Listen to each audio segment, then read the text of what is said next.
What is your message to Ann JKN in behalf of Michelle D na hindi nakapasok sa top 5? Hindi kasi matapos-tapos kung ano nga ba ang totoo dito sa picture na ito. So, what is the meaning of this? Makikita nyo yung dalawang difference, no? Yung isang part, meron si Michelle D. Pero, yung kabila, napalitan ng ibang candidate. Kaya the main question here is, what is the meaning of this? Paano nagkaganito? Another is ito. Dito sa tabulation, di umano, na parang may dinidiscuss yung mga judges. I'm not sure kung ano yung pinag-uusapan nila. Ayoko naman mag-assume, no?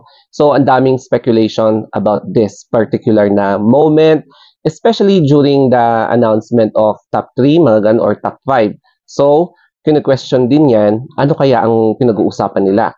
And then, meron din nag-surface dito, sabi niya, I was seated close to the 3 hosts when they announced the top 5. After Colombia was called, the stage director, yung guy with long gray hair, and a female staff ran to the host and rechecked the card they were holding. I was hoping a Steve Harvey moment. I think there was something wrong on the announcement, but they just let it go. At meron pang isa na nag-surface, so i-cover ko na lang yung pangalan niya. I know she's deserving, congratulations, but this person told us who cooked the top 5 of Miss Universe. So you were a judge, I know you were something fishy. Some woman got humiliated and I feel bad for her. Philippines Michelle D worked so hard to get the Force for Good Miss Universe crown, and she won top 1 Voice for Change for her advocacy. Won the Carnival Special Award over 84 delegates and did an amazing performance throughout her journey in Miss Universe. But what happened? They didn't let her enter top 5 because they know she can win. Miss Universe page posted the official top 5 and she's in. But 10 minutes, it changed. Cameraman knows it's Philippines, focusing his camera on her for a long time or for a long minute. They know the results. So if you're really into pageant, then you know this. So someone is really doing acts inside this universe, and if you support that, I'm sorry, but you're awful. Someone dreams just put into nothing because the business of some people don't want her. So something I know, you know better. Speak for the truth. So ganyan yung isang sinabi na nagsisirculate din. Bale sa ngayon, tahimik muna si Miss Halu. Kasi they are currently assessing the situation. Kasi usually, after a pageant, may mga ganito talagang allegation of ganyan, di ba? And i-observe nila na kapag in any case na hindi talaga matapos-tapos, naging intense na, naging, kumbaga, super viral na sa viral, dun na sila magde-decide if magkakaroon sila ng official statement o kaya magpa-press conference sila kasi kapag medyo hindi na controllable yung ganitong issue na kalat na sa different media, ayun, magda-damage control na sila kasi syempre as a business owner, aalagaan mo yung image ng brand tsaka yung reputation mo sa ibang company or yung partnership mo sa mga ibang brands kaya kailangan mo talagang mag-damage control. Pero sa ngayon, ina-assess mo na yung situation whether or not magda-damage control sila if there's any damage or hindi. Disclaimer lang ha, these are just speculations pero walang confirmed. Kaya I'm going to be very careful kasi my words might be taken against me. Pero don't forget to follow me dito sa ating Instagram because naka-reach na tayo ng 1,000 followers. Kaya thank you so much. Nabanggit din ni Michelle during sa interview right after the finals na eto, sayang, hindi ako nakahawak ng mic.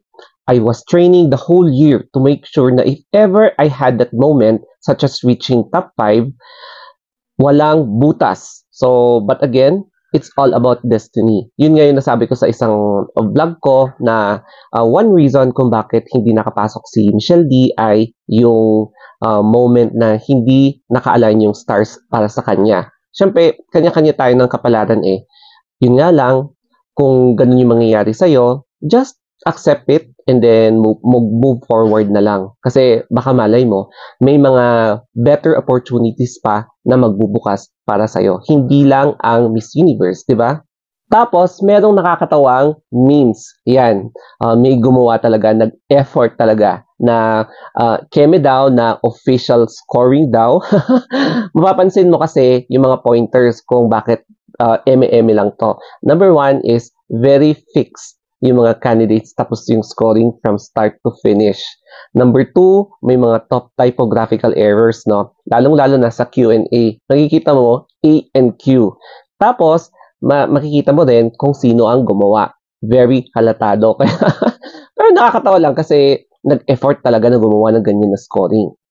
Another is, eto, uunahan ko na kayo na hindi po ito totoo. So, basahin natin yung the Miss Universe organization together with Miss Universe El Salvador Committee had an important meeting after the coronation. As per agreement, top 10 shall come back at the Miss Universe coronation venue tomorrow for a re-announcement of top 5. Tapos, hashtag di pa tapos. So, alam na alam mo kung sino gumawa, di ba? And Miss Universe El Salvador. Hindi po ito totoo, and kapag may magtatanong sa akin na kung may confirmation ba na legit to, no, hindi po ito legit. Tapos, basahin natin yung pinost ng Pinoy History, no? May nabanggit kasi si Miss Universe 1969 na si Gloria Diaz. Sabi niya dito, hindi naman ako ang pinakamaganda noong nanalo ako. Kaya ang pagiging Miss Universe is all about luck. Kahit tumiwarik ka dyan, kung hindi para sa'yo, hindi ikaw ang mananalo. Swertihan talaga dyan. So, yan yung sinabi ni Gloria Diaz. And totoo to, na kahit na mag-file pa ng protest, ng formal complaint, tapos meron kang kasama mga grupo, magsusunog kayo ng effigy doon sa headquarters. Bakit ganito? Yung mga ganong eksena kapag nagproprotesta ka sa kalsada, ay nako, wala ka na talagang magagawa kung tapos na talaga ang laban. One last look sa swimsuit and gown performance ni Michelle D, wherein she really did a stellar performance na ginawa talaga niya ang best niya.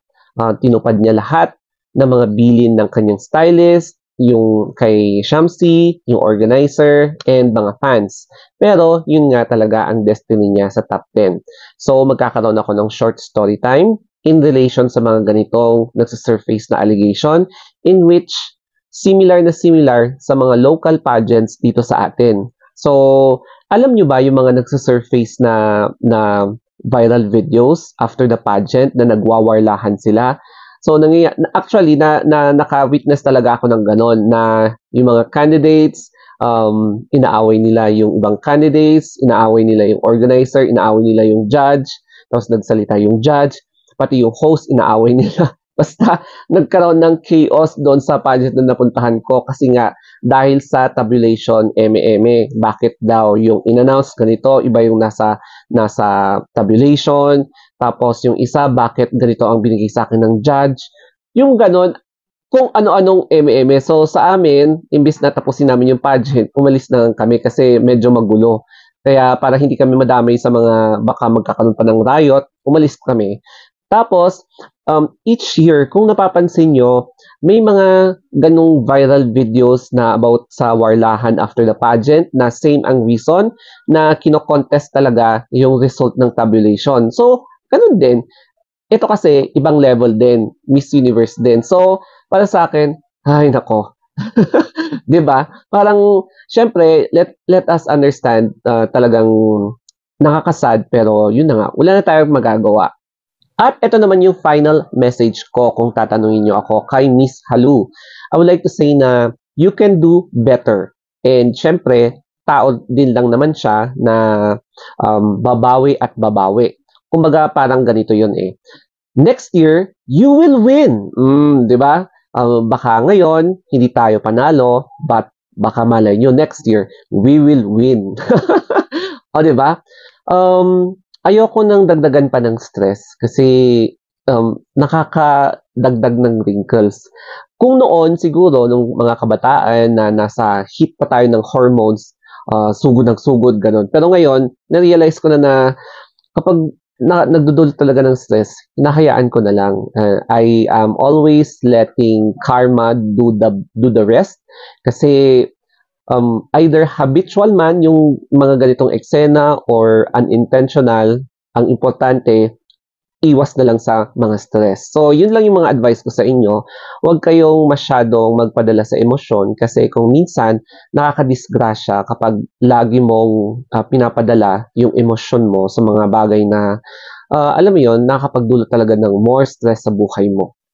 And that's it. I hope may natutunan kayo dito sa video na ito. And I would like to remind all na sana spread pa rin natin yung kindness campaign.